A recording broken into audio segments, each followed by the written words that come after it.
नमस्कार मित्रांनो, आजची भरती म्हणजे इन्कम टॅक्स डिपार्टमेंटमध्ये आता 390 पदांची भरती निघालेली आहे। यामध्ये तुम्हाला शैक्षणिक पात्रता काय असणार आहे, सॅलरी काय भेटणार आहे, अर्ज कोणत्या प्रकारे करायचा आहे, तुमचं नोकरीचं ठिकाण काय असणार आहे, वय मर्यादा काय असणार आहे व अर्ज करण्याची शेवटची तारीख काय असणार आहे, कोणत्या पदासाठी किती रिक्त जागा आहे, सगळी माहिती तुम्हाला या व्हिडिओमध्ये बघायला भेटणार आहे। त्यामुळे व्हिडिओ शेवटपर्यंत नक्की बघा। व्हिडिओ आवडल्यास व्हिडिओ लाईक करा, चॅनलला सबस्क्राइब करा आणि जर तुम्ही बहुउद्देशीय आरोग्य कर्मचारी म्हणजेच MPW किंवा स्वच्छता निरीक्षकचा अभ्यास करत असाल तर मी तांत्रिक प्रश्न, मराठी आणि बुद्धिमत्तांची ई-बुक तयार केली आहे। तुम्हाला जर ती ई-बुक हवी असेल तर खालील दिलेल्या नंबरवरती तुम्ही व्हॉट्सअप मेसेज करा, कॉल कोणीही करू नका। ही ई-बुक फक्त 99 रुपयामध्ये भेटणार आहे।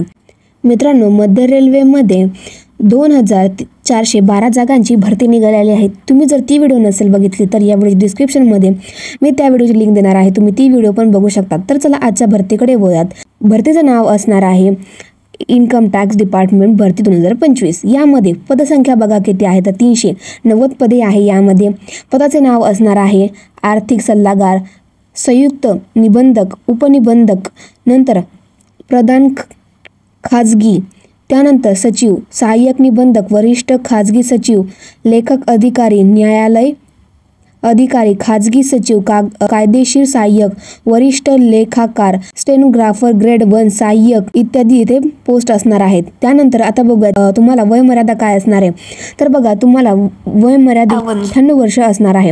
अर्ज कोणत्या प्रकारे करायचा, तुम्हाला अर्ज हा पूर्णपणे ऑफलाईन पद्धतीने करायचा आहे।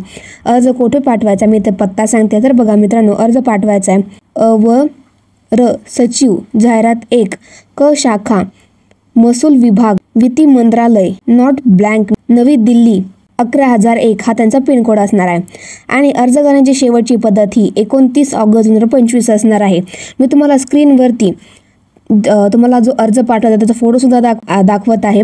तुम्हाला जर तो फॉर्म हवा असेल तर यावेळी डिस्क्रिप्शनमध्ये मी या जाहिरातीची ऑफिशियल जे PDF असणार आहे त्याची लिंक देणार आहे। तुम्ही तेथे जाऊन तो फॉर्म डाउनलोड करून त्याची झेरॉक्स मारून तो भरून या पत्त्यावर ते तुम्हाला पाठवायचा आहे। या भरतीमध्ये कोण कोण फॉर्म भरू शकतो बघा, संपूर्ण भारतामधील कोणत्याही राज्यातला कोणताही व्यक्ती येथे फॉर्म भरतो। यामध्ये मेल आणि फिमेल दोन्ही कॅन्डिडेटचे फॉर्म भरू शकतात। तर बघूयात की आता तुम्हाला कोणत्या पदासाठी किती रिक्त जागा आहेत आणि तुम्हाला पगार किती भेटणार आहे। वित्तीय सल्लागार यासाठी 1 जागा आहे, संयुक्त निबंधक यासाठी 10 जागा आहे, उपनिबंधक 9 जागा आहे, प्रधान खाजगी सचिव यासाठी 11 जागा रिक्त आहेत, सहाय्यक निबंधक यासाठी 2 जागा रिक्त आहेत, वरिष्ठ खाजगी सचिव यासाठी 19 जागा आहेत, लेख अधिकारी 22 जागा आहेत, न्यायालय अधिकारी 29 जागा आहेत, खाजगी सचिव 24 जागा आहेत, कायदेशीर सहाय्यक यासाठी 116 जागा रिक्त आहेत, वरिष्ठ लेखापाल 22 जागा रिक्त आहेत, लघु लेखा श्रेणी 1 यासाठी 69 जागा रिक्त आहेत, सहाय्यक यासाठी 20 जागा रिक्त आहेत, ज्यामध्ये GSTAT 20 जागा आहेत, वरिष्ठ लिपिक यासाठी 33 जागा येथे रिक्त आहेत। तर बघूयात की तुम्हाला आता यामध्ये पगार किती भेटणार आहे।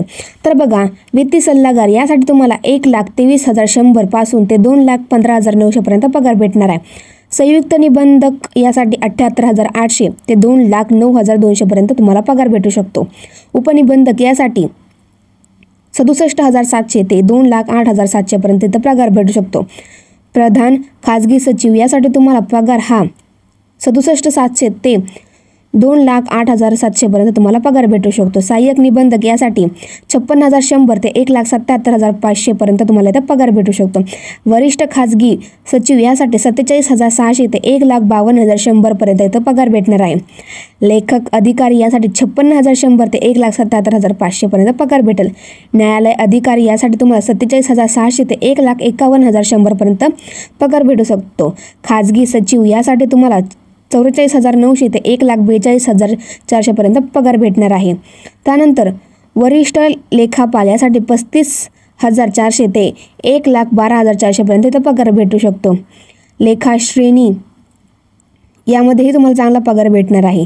त्यानंतर शेवटचं पद वरिष्ठ लिपिक यासाठी तुम्हाला 25,500 ते 81,100 पर्यंत इथे पगार भेटणार आहे। मी तुम्हाला इथे महत्त्वाचे डॉक्युमेंट सांगते। तर बघा, तुम्ही तुमचं 10वीचं सर्टिफिकेट, 12वीचं सर्टिफिकेट, ग्रॅज्युएशन सर्टिफिकेट, तुमचं आधार कार्ड, पॅन कार्ड, फोटो, त्यानंतर सिग्नेचर आणि महत्त्वाचं जर तुम्ही दिव्यांग असाल तर दिव्यांगाचं सर्टिफिकेट लागणार आहे. त्यानंतर कास्टमध्ये असाल तर कास्ट सर्टिफिकेट, नॉन क्रिमिनल हे तुमचे महत्त्वाचे डॉक्युमेंट्स असणार आहे. मित्रांनो, जे कोणी पण या भरतीसाठी पात्र असणार आहे त्याने नक्कीच फॉर्म भरा. व्हिडिओ आवडल्यास थोडं लाईक करा, चॅनलला सबस्क्राईब नक्कीच करत जा.